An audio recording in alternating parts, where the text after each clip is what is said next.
It's match number 5 from IPL 2022 and it is Sunrisers Hyderabad locking horns with Rajasthan Royals in the colour of my t-shirt. No, I'm not going to be backing Hyderabad. I'm just giving Graeme Smith competition because, of course, he's a former Royal. So watch this match preview on cricket.com right now.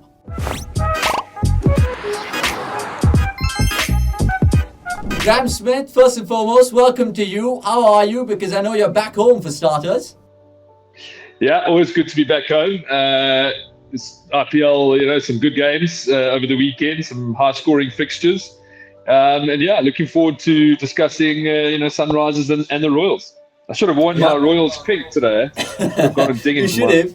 I mean, we've kind of carefully scheduled this one in for you because, look, there are 2 subplots because you, of course, plied your trade for Rajasthan and you've played lots of cricket at the MCA because you've played with the Pune Warriors India as well. Your thoughts on the venue, first and foremost, because it's the first match from Pune in this year's competition. Yeah, it is the first match. I think in, past IPLs, past few seasons, if I think back to when Chennai moved to Pune as their home ground, it's a pitch that had a little bit more bounce in it.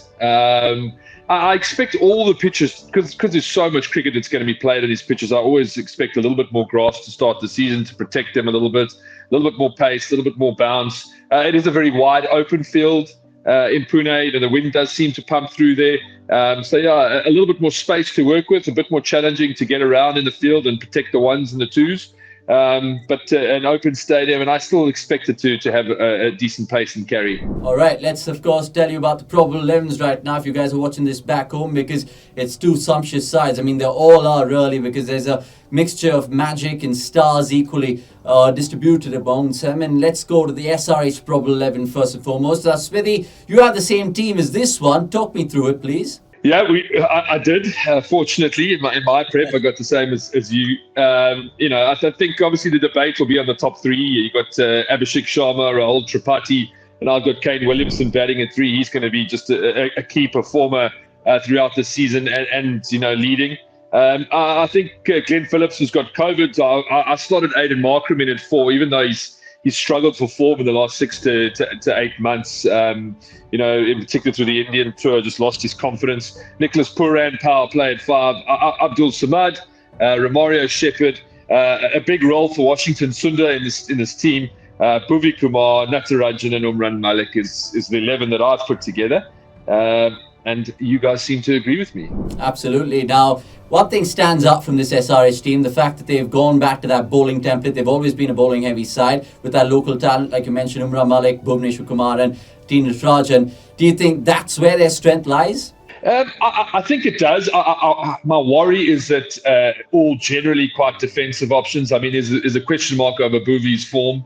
Hasn't been at his best for a little while, but I think that will be key. If he can get them off to a good start with a new ball, there's a bit of swing. It will take the pressure off everybody else. Might use Washington Sundar in the power plays. He can bowl really straight, stump to stump.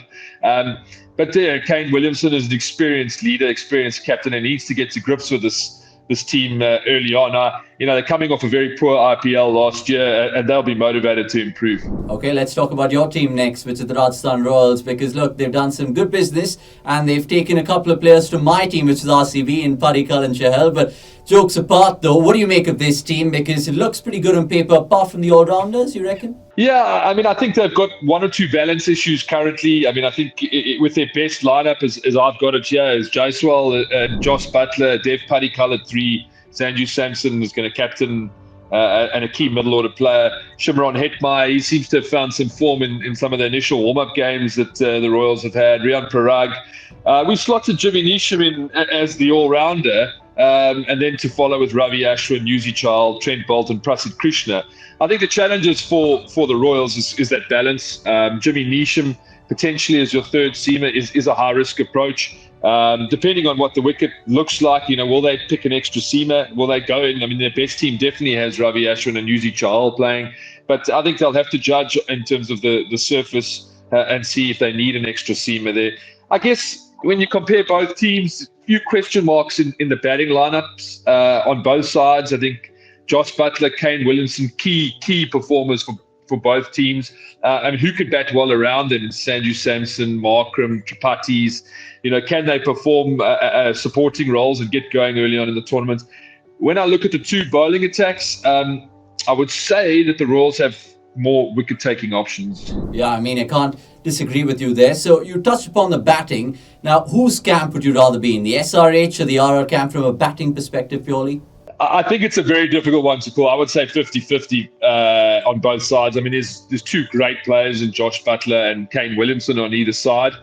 But it's the support players that need to step up, around them to really put in a good tournament. So can on the internationals, can a Hetmeyer, Vipura and the West Indians going up against each other? We know Sanju Samson's ability and his talent. Can he lead from the front this year? From a performance perspective, Padikkal, as you say, has come across. He'll probably add a little bit more stability to that lineup. Consistency has been the Royals' challenge. And when I look at, still very doubtful at this stage, we haven't seen, them do that consistently.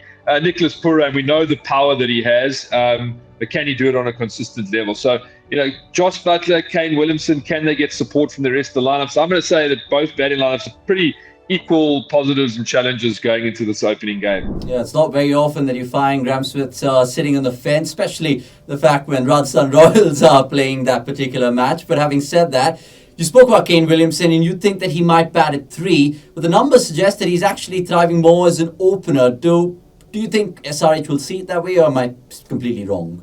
Well, I mean, I guess that's the big call now with no David Warner there. I mean, I know last year they left him out, but he's been such a key figure at the top of the order for Sunrisers. I mean, who could forget that year where Warner and Johnny Bairstow had such incredible seasons. So there's doubt. I think I like Kane Williamson at 3. It just provides a bit of a solid look to the lineup. Give Abhishek Sharma and Rahul Tripathi the freedom in that power play to go out and play their game. Then supported with a bit more experience in that middle order with Kane Williamson. We've got Aidan Markram and Nicholas Purran. It really shores up that middle order for them if those guys, their international experience there, can find form. So that's the way I would leave Williamson at 3. Okay, I'm going to put you on the spot here because there's 2 off spinners who pretty much do similar things in T20 cricket. Ravichandran Ashwin and Washington Sundar. They come from the similar part of the woods as well. Who would you have in your side if you're picking a T20 team? That is a very, very big call. I mean, I think Washington Sundar probably gets the nod in the Indian 11 now going forward. I know he picked up COVID for the South African series and various other things, but I think as an all-rounder, he can bowl with a new ball, he can bowl at the back end, and his batting is just, he's a powerful batter. Ravi Ashwin, it's a very difficult one to separate because he's such an experienced cricketer. I mean, his major success has been in the red ball format for India. His test record is incredible. And I think that the Rajasthan Royals will really be hoping that Ravi Ashwin has a magnificent tournament because he's a big Indian player.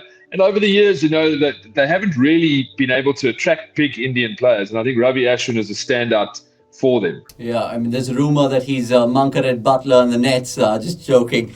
With regards to your predictions then, Smithy, let's just wrap up this preview because you called it right in the first one. KKR, of course, getting the one over CSK. But can you make it 2-2? And whoso is going to be winning this match? Oh, this one, I have to tell you that I'm not 100% sure this one. I mean, I was quite confident about game 1. But I'm going to go with the Royals, which is probably not surprising to most people. I mean, obviously, I have the loyalty there, but I think that just more bowling options. I like the fact that Trent Boult, I think, is an outstanding world-class seamer, and I think that he could be really the big difference between the two teams on the day. So I'm going to go Royals.